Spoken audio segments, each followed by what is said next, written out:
What's up, guys? Today we have another Bad Batch video. Yes, I'm very late, and yes, I look terrible because I just woke up about a couple hours ago and still haven't gotten ready for the day, but I have to do this now because I'm going on vacation and I need to get the video out before I go on vacation.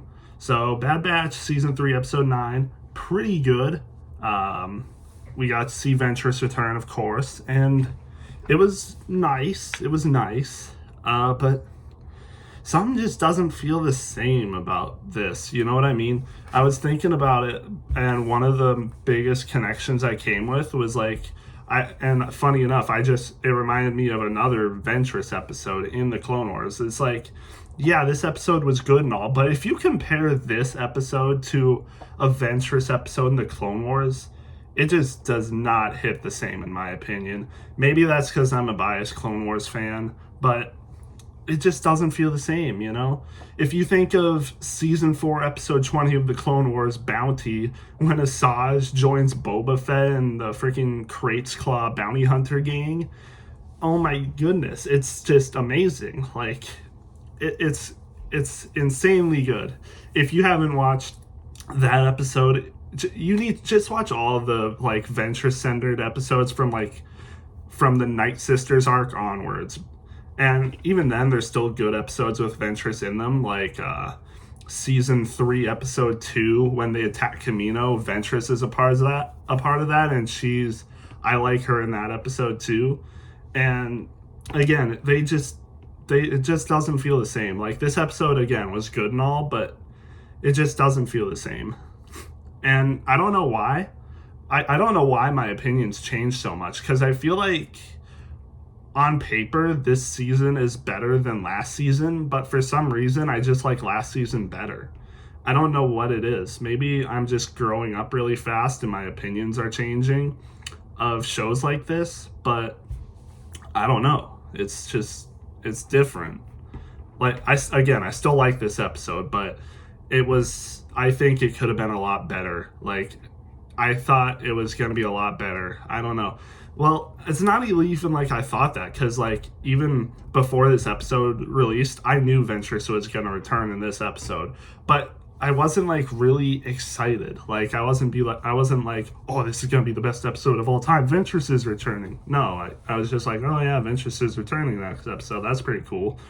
The Bad Batch isn't getting me as hyped as it used to. Like Season 2, I was really hyped, and at the start of the show, when the trailer came out, I was really hyped, but just something about this, like, it hasn't been getting me hyped.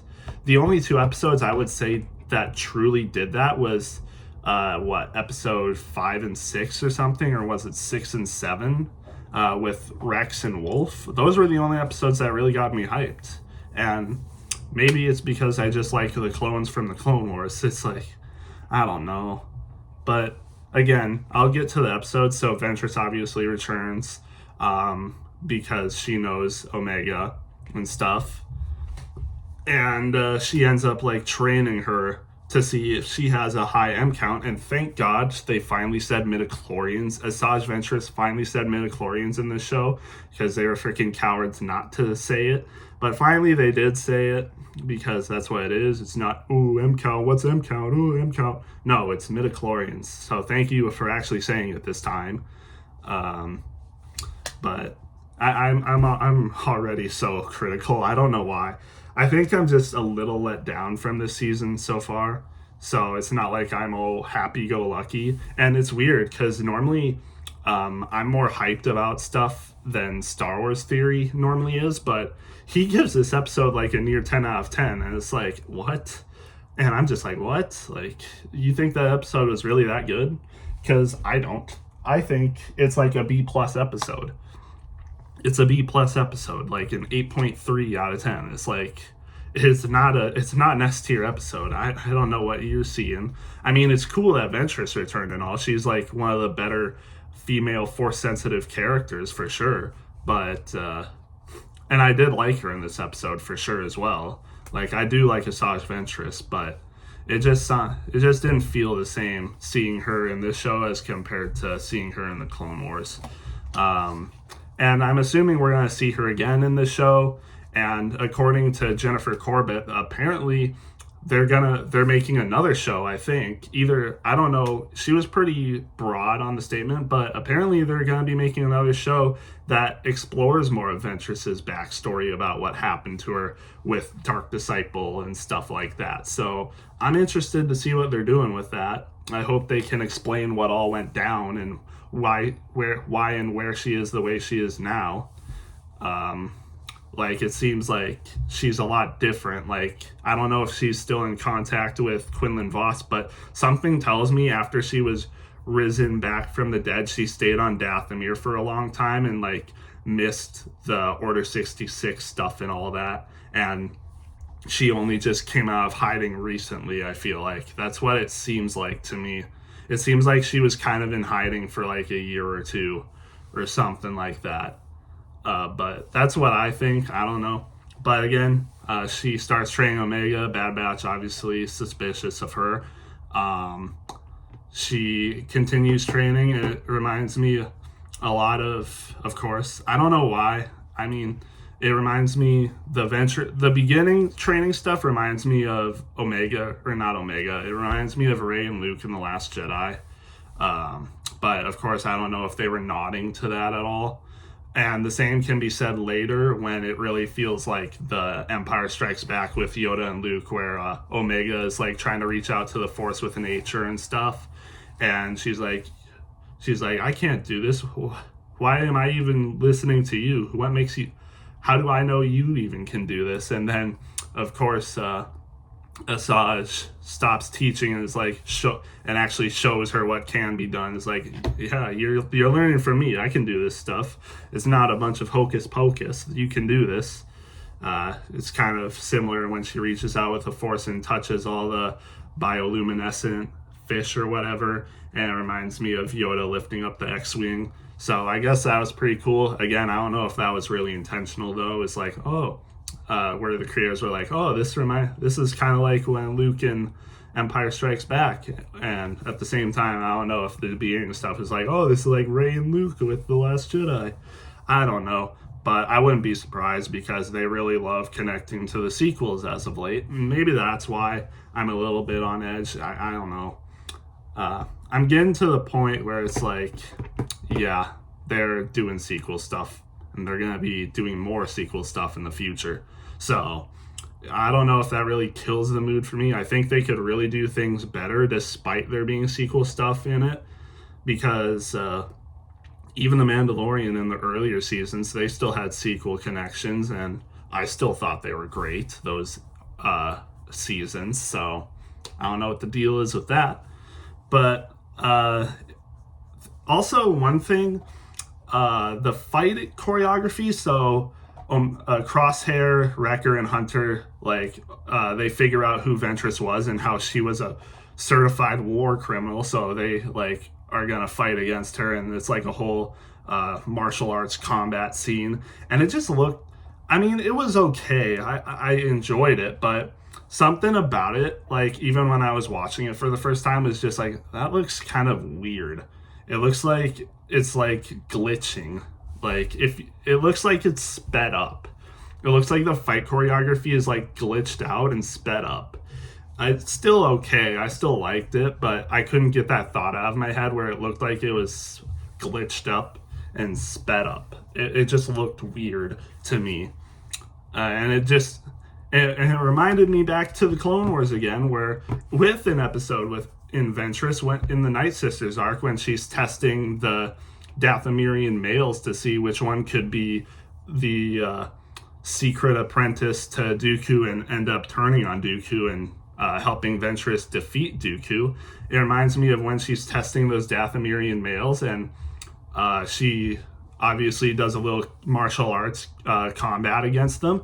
That martial arts combat looks so much better. Like when she's fighting all the Dathomirian males, Zabraks, when she's fighting all of them, and even the fight with Savage at the end, like, that just looks so much better than this fight choreography. And that was what, like 15 years ago, 10 years ago, a decade, not 15 years ago. Wait, I don't know what I'm saying. but probably around more than a decade ago at this point. Yeah, more than a decade ago at this point is when they filmed the Clone Wars season 3, and that fight choreography looks better than this fight choreography. It's like, where did the animation budget go? Like, obviously the whole animation looks better than early Clone Wars. Like, there's no denying that. But like, when it comes to action, for some reason it doesn't sometimes, and it's weird. But again, I'll just get back to it. And another thing, I'm being so critical on this episode, even though I liked it. They fight another freaking large monster. Like, can we stop this? It seems legit every other episode we're fighting a freaking big monster animal. But at least this time, freaking Asajj Ventress uses beast control on it, so that was pretty cool to see. And it tames the monster instead of just fighting and defeating it. I guess that was a little bit of a switch up, but still, it's like a freaking weird snapping turtle squid monster that they have to fight, and then the Bad Batch is like, oh, they're in trouble, we have to save them. And it's like, we've done this a billion times already. Can we not? And again, I'll say it was cool to see Ventress beast control it, but still, it's like, again, I still like this episode, but I was expecting more from a Ventress return. But we'll just see how it goes. And at the end, we see that Ventress lies to Omega and says no, she doesn't have a high M count and she's not compatible with using the Force, but she was obviously lying to not like have Omega worry about that and stuff. And Ventress wants to like train her, which would mean she has to be away from the Bad Batch. So obviously they're like, no, she's not going with you. We're not letting her go. And it's like, okay, whatever. Yeah, that's to be expected from you guys. But then Ventress kind of gives them a warning. Is like, yo, you gotta protect her as best you can. And I'll say it right now, Pabu isn't as safe as you think it is. So giving them a warning, and we know how this is gonna go. Pabu is definitely gonna be overrun by the Empire in one of these episodes. So we'll wait and see how that looks. But I'm just hoping the end of the season is gonna be better. Like, it's obviously the climax. This is kind of like the end of the clones. Like, this kind of puts an end to all their antics and stuff, I think. It's gonna be like one last fight against the Empire until the Rebels TV show, kind of, I feel like. So that's gonna be exciting to see. I can't wait to see what happens with that, with Rex, Echo, Wolf, and all of them, Gregor as well. We'll just see how that goes, and then after that, it seems like we might be getting a Asajj Ventress show, possibly, and possibly Omega will be with her then, but we'll just have to see how that goes. So a lot of stuff to see in the future, I guess. I can't even say look forward to anymore, because I don't know. I'm not even really excited anymore. I feel like I sound like such a Debbie Downer this episode when I still like the episode. But anyway, hopefully, again, the end of the season will be good and better than I expect now. But with that being said, I'll get this video uploaded. I'm leaving on vacation. I don't know if I'm going to be posting a NASCAR video this Sunday, or even it might be Monday night. We'll see. But until then, we'll see ya.